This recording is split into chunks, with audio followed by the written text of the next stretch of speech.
ఈరోజు మన కిచెన్‌లో చేసుకోబోయే వంట మురుకులు. మురుకులంటేనే చాలా చాలా ఇష్టం అందరికీ. చిన్న పిల్లల నుంచి పెద్ద వాళ్ళ వరకు కూడా చాలా ఇష్టంగా తింటారు. టీ టైమ్ స్నాక్స్‌కైనా, పండగలప్పుడైనా లేదా శుభకార్యాల్లో అయినా సరే ఈ మురుకులనేది చాలా చాలా స్పెషల్ రెసిపీ అని చెప్పొచ్చు. చేసుకోవడం చాలా చాలా ఈజీ. నేను చెప్పిన విధానంలో ట్రై చేయండి. ఎంత టేస్టీగా ఉంటాయంటే మీరు ఒక్కసారి నేను చెప్పినట్టు చేశారు అంటే నెక్స్ట్ టైమ్ కూడా ఇలాగే చేస్తారు. అంత రుచిగా వస్తాయి. ఇంకెందుకు ఆలస్యం? ఒకసారి పూర్తిగా వీడియోని చూసేసేయండి. ముందుగా ప్రెషర్ కుక్కర్‌ని తీసుకోండి. అందులోకి 1 కప్పు మినపప్పుని తీసుకోండి. అదే కప్పుతో పావు కప్పు పెసరపప్పుని తీసుకోండి. మనకి ఈ మినపప్పుతోనే తయారు చేసేసుకోవచ్చు. కానీ పెసరపప్పుని వేసుకున్నామంటే రుచి మరింత పెరుగుతుంది. వీటిని 3-4 సార్లు శుభ్రంగా కడగండి. తర్వాత మినపప్పు తీసుకున్న అదే కప్పుతో 3 కప్పుల నీళ్ళని వేసేసుకోండి. ఇలా వేసేసి ఒకసారి అంతా బాగా కలిపి మూత పెట్టి మనం గంట పాటు నానబెట్టుకోవాలి. మీకు టైం లేదు అంటే వెంటనే అయినా స్టవ్ మీద పెట్టి ఉడికించొచ్చు. కాకపోతే మరొక విజిల్ ఎక్స్‌ట్రాగా పెట్టండి. నేనైతే ఇక్కడ గంట పాటు నానబెట్టుకొని తర్వాత వీటిని ఉడికిస్తున్నాను. 4 విజిల్స్ వచ్చేదాకా ఉడికించుకున్నామంటే మెత్తగా ఉడికిపోతాయి. ఇవి ఉడికి చల్లారేలోపు మనం ఒక బౌల్ తీసుకొని అందులోకి ఏ కప్పుతో అయితే మినపప్పును తీసుకున్నామో అదే కప్పుతో 3 కప్పుల బియ్యపు పిండిని తీసుకోవాలి. ఇక్కడ నేను పొడి బియ్యపు పిండినే తీసుకుంటున్నానండి. ఈ బియ్యపు పిండిలోకి రుచికి సరిపడా ఉప్పును, అలాగే ఒక స్పూన్ దాకా వామును వేసుకోవాలి. వామును కాస్త నలిపి వేసుకున్నామనుకోండి, ఆ ఫ్లేవర్ అంతా కూడా ఈ బియ్యపు పిండికి బాగా అంటుకుంటుంది. ఇలా నలిపి వేసేసుకున్నాం కదా! ఇప్పుడు ఇందులోకి ఒక స్పూన్ దాకా నేనైతే కలోంజి సీడ్స్‌ని వేస్తున్నాను. మీరు కావాలంటే ఆ ప్లేస్‌లో నువ్వుల్ని కూడా వేసేసుకోవచ్చు. మనకి ఏవి అవైలబుల్‌గా ఉంటే వాటిని వేసుకోవచ్చండి. ఇలా వేసేసుకొని ఇదంతా ఒకసారి బాగా కలిసేలా కలిపి ఇప్పుడు ఇందులోకి ఒక 3 స్పూన్ల దాకా నెయ్యిని వేసుకోవాలి. నెయ్యి బదులు మీరు బటర్ కానీ వేసేసుకోవచ్చు. ఇలా నెయ్యిని వేడి చేసి వేసుకున్నాం కదండీ! వెంటనే చెయ్యి పెట్టేసామంటే మన చేతికి వేడి తగులుతుంది. ఇలా చుట్టూ ఉన్న పిండిని మధ్యలోకి వేసేసుకొని ఒకసారి అంతా బాగా కలిసేలా కలుపుకున్నామంటే మనకి నెయ్యి వేడి అనేది తగ్గిపోతుంది. ఇప్పుడు పిండికి మొత్తంగా కూడా ఈ నెయ్యి మొత్తం అంటేలాగా బాగా కలపండి. చూడండి ఇలా. పిండంతా కూడా ఇలా పొడి పొడిగా చేసుకుంటూ కలుపుకున్నామంటే నెయ్యి మొత్తం కూడా పిండిలోకి బాగా కలిసిపోతుంది. ఇప్పుడు కలిపిన పిండిని పక్కన పెట్టేసేసుకోండి. ఈలోపు నాకి పప్పంతా కూడా బాగా మెత్తగా ఉడికిపోయింది. చూడండి ఇక్కడ చూపిస్తున్నాను ఆవిరి మొత్తం పోయాక పప్పు చక్కగా ఉడికిపోయింది. అలాగే మనం తీసుకున్న వాటర్ అనేది పర్ఫెక్ట్‌గా సరిపోయాయి. ఎక్కడే కానీ మనకి వాటర్ అనేది ఎక్స్‌ట్రాగా లేవు. అలాగే మనకి తక్కువ కూడా అవ్వలేదు. కరెక్ట్‌గా పిండి అనేది మనకి మెత్తగా ఉడికిపోయింది. చూడండి ఎంత బాగా ఉడికిపోయిందో. ఇలా ఉద్దిపప్పు అంతా చక్కగా ఉడికించుకున్నాం కదా! ఇప్పుడు ఇదంతా కూడా మిక్సీ బౌల్‌లోకి వేసుకొని మెత్తగా గ్రైండ్ చేసేసుకోవాలి. ఇక్కడ మనం గ్రైండ్ చేసుకోవడానికి వాటర్ అనేది ఏమీ లేదు కాబట్టి మరికొన్ని అయితే తీసుకోవాలి. నేను హాఫ్ కప్పు దాకా వాటర్‌ని తీసుకుంటున్నాను. అన్నీ వేసేయకోకుండా కొద్ది కొద్దిగా వేసుకుంటూ గ్రైండ్ చేసేసుకోవాలి. ఇక్కడ నేను 2 వాయిలుగా గ్రైండ్ చేసుకున్నాను. చూడండి ఇలా మెత్తని పేస్ట్ లాగా గ్రైండ్ చేసేసుకోవాలి.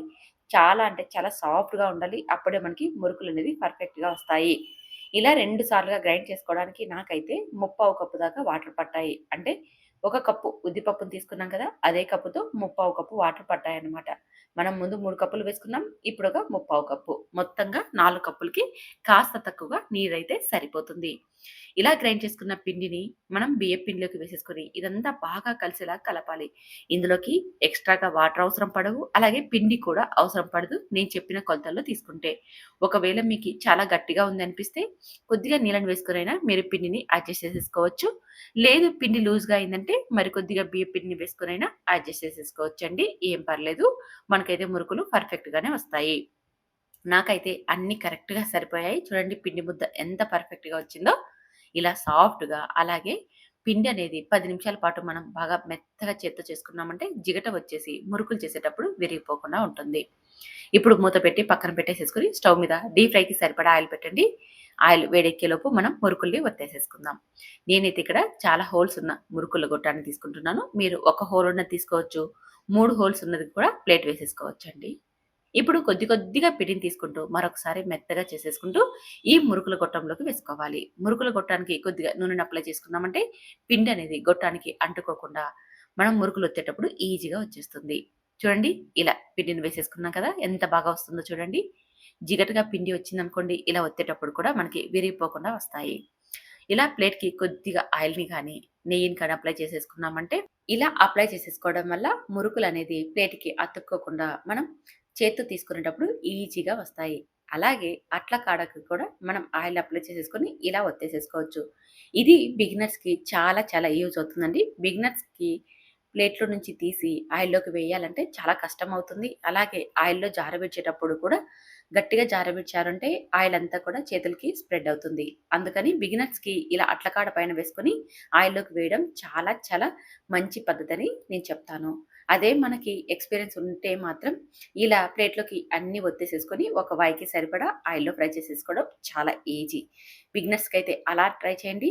అదే వంట ఎక్కువగా చేసుకునే వాళ్ళైతే ఇలా ప్లేట్‌లోకి ఒత్తేసేసుకొని ఇలా ట్రై చేయండి. ఇప్పుడు స్టవ్ మీద డీప్ ఫ్రైకి సరిపడా ఆయిల్ పెట్టాం కదా! ఆయిల్ బాగా వేడెక్కిందో లేదో చెక్ చేసేసుకొని మంటని హై ఫ్లేమ్‌లోనే ఉంచేసేయండి.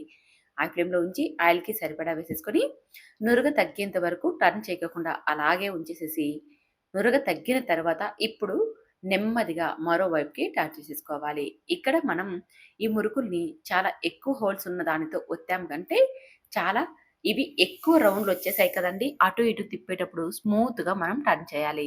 లేకోకుంటే ఇవంతా కూడా విరిగిపోతాయి. అందుకని స్మూత్‌గా అటు ఇటు టర్న్ చేసేస్తూ వీటిని కాస్త బ్రౌన్ కలర్ వచ్చేదాకా ఫ్రై చేసేసుకోవాలి. ఇక్కడ మనం ఉద్దిపప్పుతో చేశాం కాబట్టి ఇవి బ్రౌన్ కలర్‌లోకి రావు. అంటే రెడ్ కలర్‌లోకి రావు. కాస్త గోధుమ కలర్‌లోకి రంగు మారి ఫ్రై అయిపోతాయి. అంతేనండి. ఇవి కరకరలాడుతూ మనకి అప్పుడే ఆయిల్‌లో నురగ పూర్తిగా తగ్గిపోయిందో అప్పుడు ఇవి మనకి మంచిగా ఫ్రై అయిపోయినట్టు. ఇలా ఫ్రై అయిపోయాక వీటిని ఆయిల్‌లో నుంచి తీసేసి మీరు కాసేపు పక్కన పెట్టేసేసారంటే ఎక్స్‌ట్రా ఉన్న ఆయిల్ మొత్తం కూడా స్ట్రెయినర్‌లో నుంచి బయటకొచ్చేస్తుంది.